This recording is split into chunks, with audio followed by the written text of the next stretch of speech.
Excellennial here with another story-based Excel tutorial. And today I'm going to be talking about Olivia the candle maker. Now Olivia is collecting her invoices for end of the month billing. While doing this, she has to date everything according to when she is processing it, meaning today. She doesn't want to add today's date to everything manually, so she wants to know if there's a faster way with a function. Let's see if we can help. So here we have her document with the invoice number, the pricing, the first name, the last name, and the purchase date. Now the only thing that we really need is the file date, and that's going to be when she actually processed these invoices themselves. So what we're going to use today is the equal today. And the function today actually inputs the day's date based on what your computer is programmed to.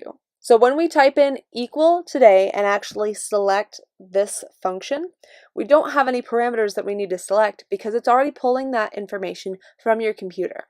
So we can just press enter, and now it updates the date to today's date according to your computer. Now the same thing here, since it's just the one formula, we can double click this little square here and it'll go all the way down. But now we have to remember that because it is a function, which is a type of formula, it will update because it is still programmed up here in the top bar. So we want to be sure that just like all the other times that we use a formula or a function that we don't want to continually update, we need to copy it, paste special, and then paste with values. Now, as soon as we do that, this is actually going to disappear and it'll just be the date that we programmed. The thing about this is that it's much faster than typing in the date individually to every single cell, so it saved Olivia time there, but also it's a little bit faster in case you're trying to hurry up through a report and, oh, I forgot what today's date is, and sometimes it's a little bit more of a hassle depending on your computer to actually go in and find what the date is. So instead, typing the equal today automatically programs it for you and may save a little bit of time on that end as well.